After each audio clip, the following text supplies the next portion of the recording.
Hello and welcome to JSB Talks Digital, the podcast for marketers, digital transformation champions, and those of you bringing your skills into the digital age.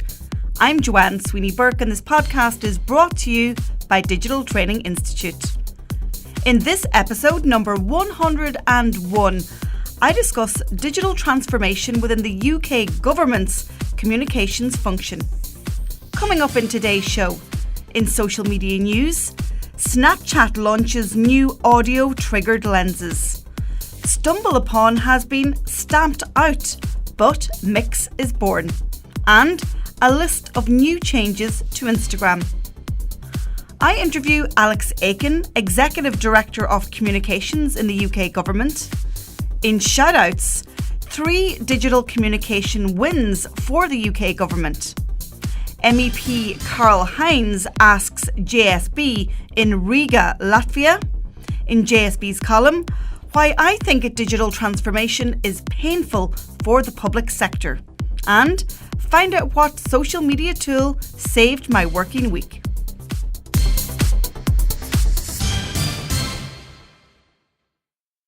Social media news.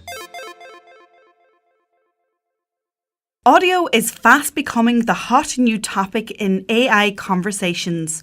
By 2020, ComScore are predicting that 50% of searches online will be voice. Now, Snapchat is using the voice capabilities on mobile with the introduction of their new audio-triggered lenses. Basically, you make a sound and the virtual ears on your head will glow and grow relative to the noise level. The addition does pave the way for more innovative uses, with Snapchat noting that they're planning to roll out more lenses of this type in the near future. I've got an example of how it works on the blog post associated with this podcast over at digitaltraining.ie. StumbleUpon has been stamped out, but Mix is born. At one stage, StumbleUpon drove almost half the social traffic on the internet. But after 16 years of existence, one of the internet's first social discovery platforms is shutting down. However, listen up, because a modern version of it has been born. Introducing Mix. Mix is a new discovery platform that builds on StumbleUpon's foundation and is owned by its creator, Garrett Camp. Camp says it combines social and semantic personalization into one streamlined experience, making it easier for users to organize content into meaningful collections. He explains that Mix will help you find obscure but interesting content that has been recommended by people you know and trust. Instagram has announced a series of changes for greater engagement among users.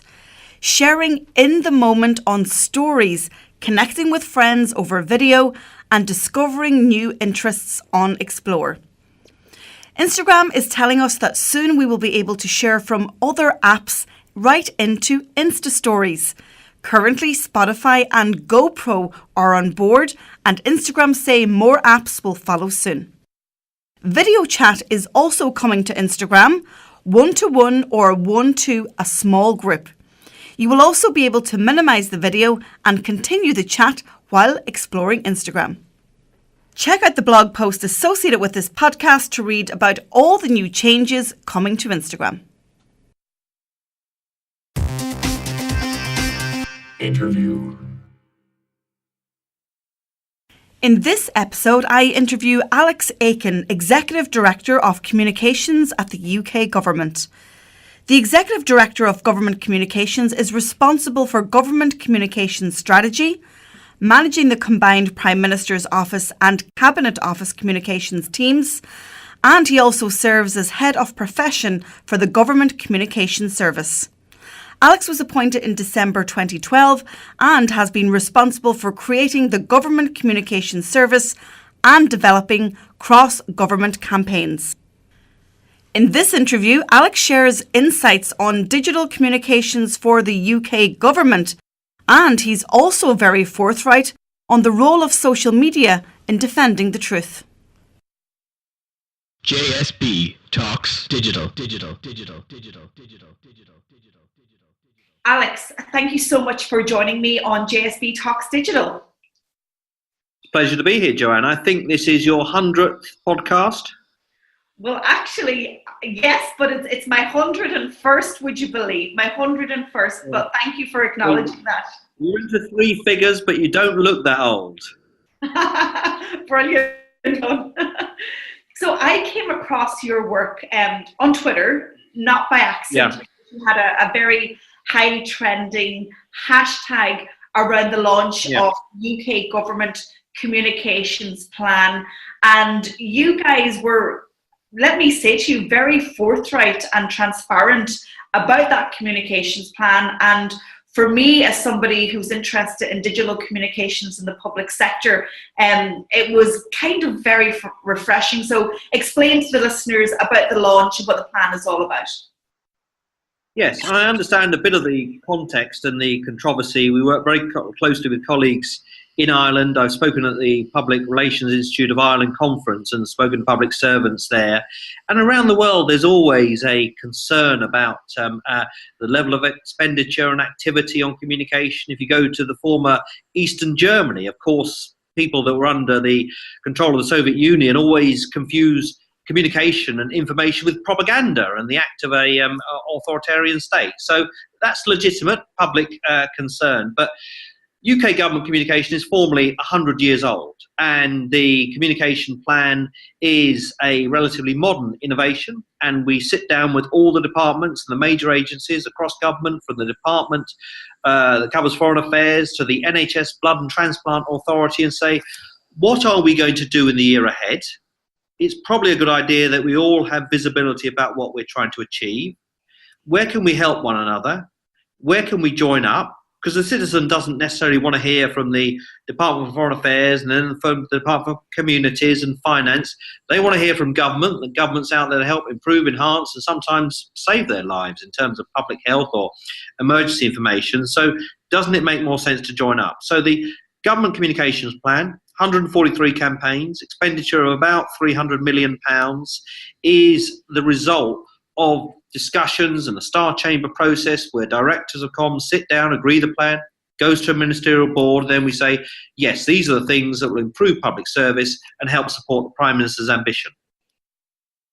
And a lot of the focus of the plan, I noticed, was around digital communications. Obviously, it's no surprise we're living in 2018, you know, through the fourth industrial revolution, it's the digital age. But how much has digital become more important in your communication strategies in recent years? Well, I think all communication is digital. I mean, even the television we watch is actually digital. And there are some slightly old-fashioned press officers who still sort of resent that statement. But that's a proper professional debate. But more formally, we, as I say, do about £300 million of marketing activity. If you look at the amount of advertising we buy, around 45% of it is still television. Around 35 to 40% of it is digital. A lot of it programmatic and so on. We've just relet our media buying contract. So it's a heavy part of our advertising. In terms of our public relations, there are an increasing amount of uses, Facebook, Twitter. People absolutely get the use of those tools in terms of alongside their traditional media tools. Internally as well, the use of intranets and digital work internally. So it is absolutely part of our DNA. The thing we're looking at now, and this plan has attempted to address in terms of the 8 challenges to develop government communication that Directors of Comms have set out, is right, how do we use all the data that we collect legitimately to better understand what our audiences are saying and then shape policy and services to suit their needs. So it's data for a purpose, to improve government service. And that really is the remarkable transformation that the internet and social media and the evolution of technology has given us, providing our audiences and the citizens of the state with exactly what they need. There's no more guessing anymore. Yeah, I'll give you a couple of practical examples. I mean, we have a campaign called Sugar Smart, which is designed to help parents choose foods that have less sugar and fat in them. And the clever people at Public Health England have created an app that allows parents in the supermarket to judge the amount of sugar in the foods they're purchasing. And we've done that in conjunction with the food companies. So that's interesting. Commercial organisations working with government to empower parents. There's then the tale of Mr. Big Shaq, who is a South London rapper, musical artist. And we've had road safety campaigns for over 50 years in this country. And typically the government says, do not drive fast and do not drink. And the people at the Department of Transport this year said, why don't we use someone who is trusted by young men, because that's primarily the target audience, and we got Big Shaq to do a video for us, which has got over 4 million views, and that is essentially user-generated content, and the video involves swearing and pint glasses being knocked over. You can see it at pint wreckers. And those are an example of digital communication, but also the use of digital to enhance public communication. Let's talk about trust marketing in the era of fake news, and maybe one of the biggest challenge for governments. Do you think digital communications is an aid to combat mistruths online, or is the challenge too big? I don't think we should worry so much. History is changing quite fast, whether it's faster than history changed during the 19th century, the third industrial revolution. You can leave the economic historians to judge. But certainly there's a very good pamphlet written by King's College London by Dr. Neville Bolt, which makes the point that when the printing press came in I think the 16th century, that was an extraordinary moment, because there used to be, before that, many-to-many communication. Villages would have their meetings and people would talk to one another and books were scarce. And suddenly books were everywhere. And one person writing a pamphlet could talk to many people. And this turned upside down society. And some of those pamphlets were not entirely accurate. The British government has issued a proclamation against fake news, and the date on it is 1680. Which shows for us how long fake news has been a problem. And of course, the internet coming along has turned that one-to-many conversation, the newspaper editor being a dominant force, back to a many-to-many conversation, back to the pre-Gutenberg printing press days. So we're in a whole new world, perhaps an older world. Clearly, disinformation is a real threat, and the Russian state seeks to harm our democracies, particularly, most notably, the United States and the United Kingdom. But also, they've attempted the same thing in the Baltic states and France and many other countries, by trying to make people believe that nothing is true and everything is possible. So the ability of governments to tell a credible, coherent story that plays the values that you and I and our listeners, your listeners, would share about fairness and democracy and tolerance. You don't combat fake news and disinformation by running after the purveyors of fake news. You've got to tell a really confident story about the development of your society. And that's what we're trying to do in the UK. Let's talk about having one-to-many and one-to-one conversations with citizens. The 4 key pillars laid out in your communications plan cover a stronger, fairer economy, a more caring society, a truly global Britain and Northern Ireland, and a strong new relationship with Europe. Do you think your team managing digital communications and social media are equipped to have those, sometimes divisive conversations with your citizens? It is a huge learning journey, and I have great pride and respect in our digital communication teams, but they and I know that we've got a lot more that we've got to learn. So we have 2 programs: our Engage improvement program, which is creating a digital map of the United Kingdom, and a real-time digital dashboards, and a research library of all the work we're doing to provide the tools to analyse what's going on in the digital democratic world we inhabit. We then have our accelerator program, which is picking all the areas of communications practice, external affairs, marketing, media, internal communications, and is focusing on training a cadre of people, typically 8 in each area, in the most advanced techniques of how to deploy digital communication effectively. Once those 8 are trained in each of those areas, they'll go and train other groups and so on. So we know quite a lot I was pleasantly surprised when the necessary bombing of Syria happened that we pre-recorded a film of the Prime Minister explaining the reasons for the bombing. It got 300,000 views overnight, explaining why the UK had taken that action with allies over the Friday, Saturday night. And it got 4 million views over the weekend at a time when interaction with RT and the propaganda outlets from the Russian state were getting sort of 20 to 30,000 interactions. So that is a story, I hope an illustration of how credible, authentic, public information can overcome a diet of fake news. And, you know, the role of social media and crisis communications, unfortunately, we're seeing an increase perhaps in terrorist attacks, in threatened terrorist attacks. And unfortunately, you've had your own fair share in the UK as well. Yeah. How central has social media played in those situations? It is absolutely critical, and it's critical to get it right. And I can think of some well-known and influential figures, a pop star in particular, who, when there was a suspected terrorist attack on Oxford Street in London, urged people to leave one of the big department stores. And that created a degree of panic, and that was unwise. But people will always do that because they're worried. The trick is to persuade the emergency planners and the police and the security people to properly utilise social media to reassure, to inform and to guide when necessary. And the Metropolitan Police Service particularly we work with, and the Counter-Terrorism Command, are very good at that. And the Make Nothing Happen campaign, which is a UK counter-terrorism campaign to get people to report things they think are suspicious, has helped the police apprehend people commissioning crimes and has probably stopped an atrocity happening on the UK mainland. So that is the power of using social media, not precisely in a crisis situation, but actually to avert a crisis. What's been your biggest learning to date in driving digital transformation within the UK government? Change is tricky and it causes pains, but what's been the big takeaway for you? So I was in Belfast earlier this week, and I was talking to the Government Comm Service Academy. We were hosting it in Belfast, and people ask absolutely legitimate questions. How can I be a better leader? How can I run a better campaign or do more effective evaluation? And I always have to check myself, because I've done everything from being a junior press officer up to director of government comms.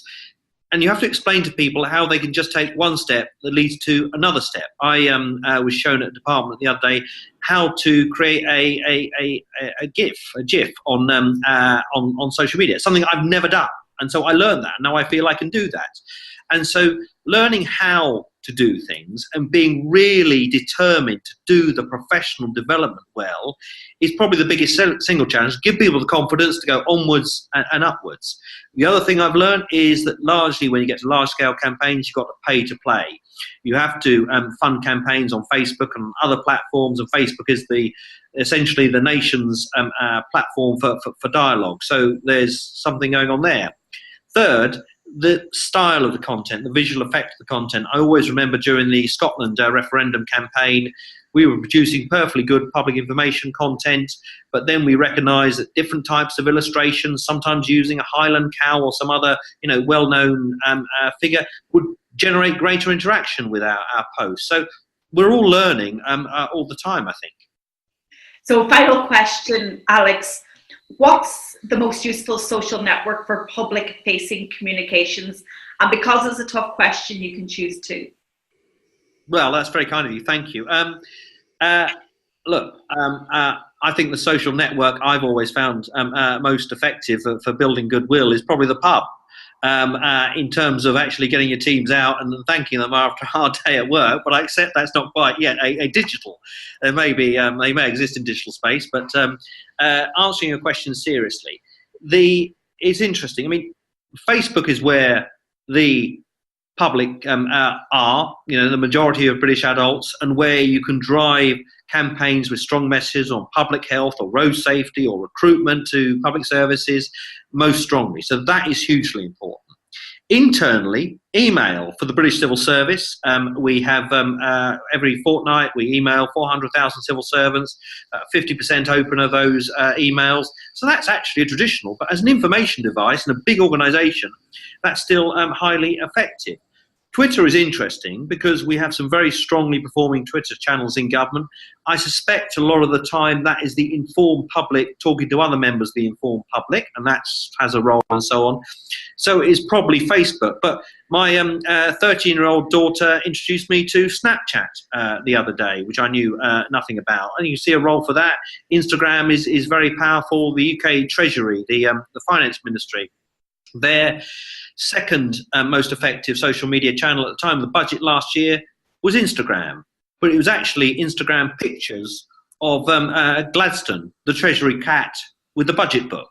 Now, that has a role, and that's lovely. That's what social media is about. But in any communication, just put yourself in the shoes of the audience and then choose the tool and the channel to suit the audience, rather than thinking that there is some sort of killer application out there in communication terms, which sadly there is not yet. Alex, you've taken us through the founding of the Gutenberg Press right through to the budget cat Gladstone, and what a remarkable conversation I've had with you. Thank you so much for joining me on JSB Talks Digital, and I'm sure we'll continue this conversation over on Twitter. Well, I would be delighted to, and please a shout out for all my friends in the Irish Government and the Public Relations Institute of Ireland. You too, thank you very much for the opportunity to talk to you, and I hope it's been helpful. But see you again soon, possibly in Dublin. Shoutouts. In this part of the show, I give shout-outs to brands, organisations or individuals whose work online is remarkable and worth talking about. In this episode, my shout-outs go to the recently launched UK Government Communication Strategy. The annual Government Communication Plan outlines what communication professionals across government will collectively deliver to support the government achieve its priority outcomes. So, here's my top 3 takeaways for public sector communications professionals. 1. The role of digital communications is really important in public interest messaging. Last year's UK Government Communication Strategy results proved that digital plays a significant role. Leveraging a range of channels, they were able to reach over 45 million people online. 2. The Impact Programme is an internal education programme aimed at improving the execution of consumer-facing digital media. It focuses on high-quality content, the ability to act nimbly and at speed, a sophisticated understanding of the digital channels available, and the skills needed to deliver this.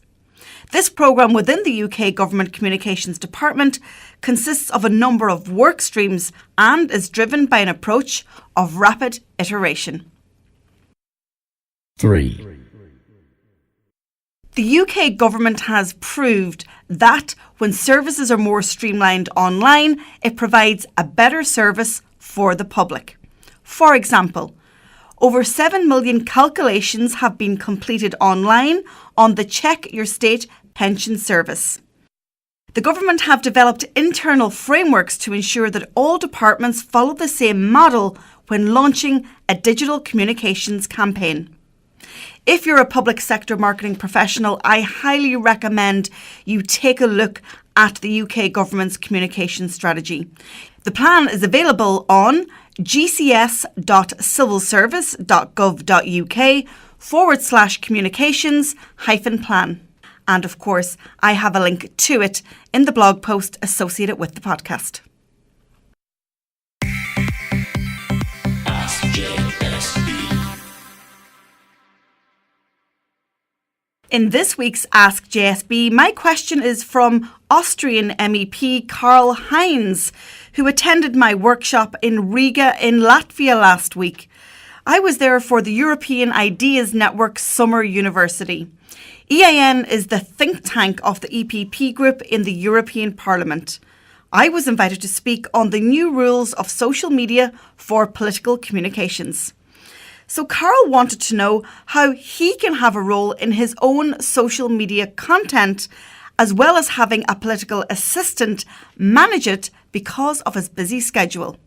As you will hear, he absolutely loved JSB's advice. JSB Talks Digital. What do you think of corporate brand ambassadors who, so some corporates are actually training their own people in social media to then go, I mean, how do you feel about it? Do you think it's authentic, and does it come across as authentic? Yeah, so this is people within the organisation itself. This is called brand journalism. Yeah. So this is where you now become the marketer and the PR person for your own company, and why not? And I totally agree. I mean, people hire me for social, but I say, you need to sack me. My job is done when you fire me, because I am not your voice. The voice of any grouping or business should be the voice themselves. And I think that's a really good thing to do. But the thing is, if you're in a company and you have your own personal brand, then you could also damage your own personal brand by tweeting constantly about your company, because no one's interested. Well, you know what? The lines of personal and professional are increasingly becoming blurred, and I think we all do. Now, if you really don't like the company and you don't espouse to their mission statement, then you might not do it. But by and large, those lines are becoming increasingly blurred. JSB Talks Digital.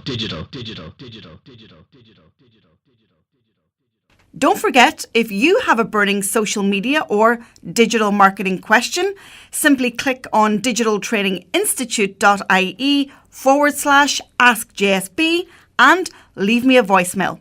You can also send me your questions to any of our social networks. JSB's column. In today's JSB's column, I share my thoughts on why I think digital transformation is painful for the public sector. Very often, the fear of not knowing how to digitally transform actually paralyses progress. But really what senior leaders in public sector should be thinking about is showing strong leadership to make the change. In any situation where we're transforming or where we have a challenge, very often we don't understand or know the how-to right now, but I promise you that will come. So not knowing is not a good enough reason to not engage in digital transformation.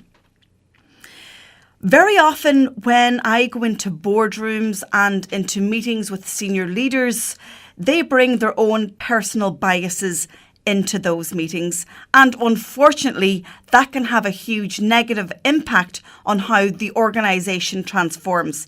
And in many cases, it might result in absolutely no transformation taking place. So the next time you're going into a meeting, you must bring your open mind and you must leave your personal biases around digital and social at the door. In many public sector organisations, they employ lots of staff.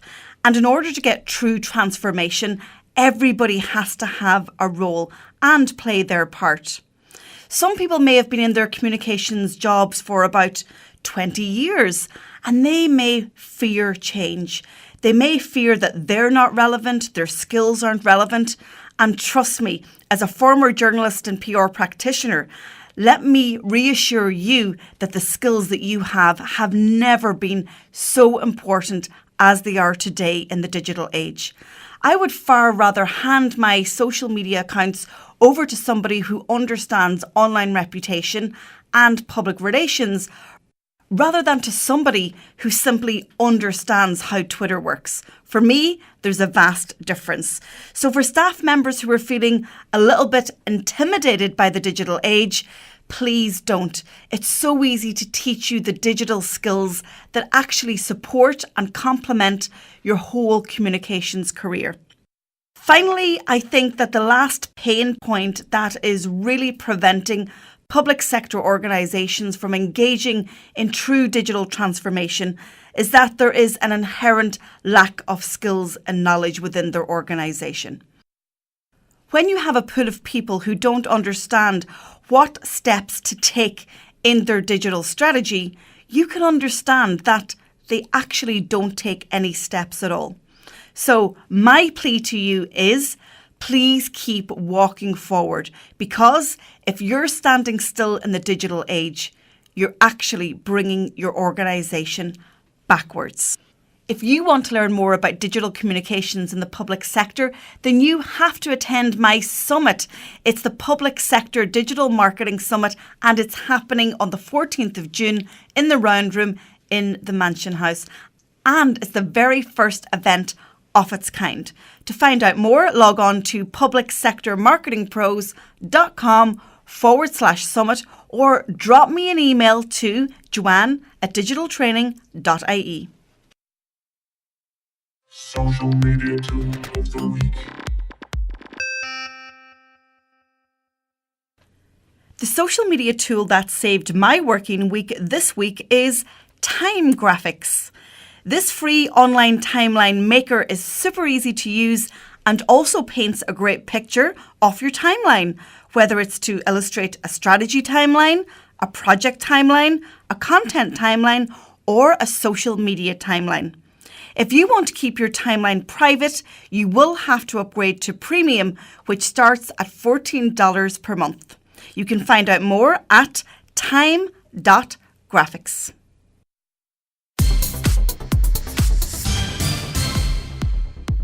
Thank you so much for tuning into episode number 101 of JSB Talks Digital. As always, I have everything discussed on today's show over on my award-winning blog at digitaltraining.ie. I'm getting new subscribers every week, and if you haven't subscribed already, please do. Whether you're on iTunes or on Spotify, you can throw JSB Talks Digital into the mix. Exercise your digital marketing muscles for 25 minutes a week, and I promise you, you won't regret it. If you have a question for Ask JSB, then tweet me to @tweetsbyJSB. You can post a comment on our Facebook page, Digital Training Institute. You can snap me to JSB Snaps or get in touch on Instagram. I'm JSB Grams. I am Joanne Sweeney Burke. This is JSB Talks Digital. Thanks for listening, and I'll talk to you soon. JSB Talks Digital.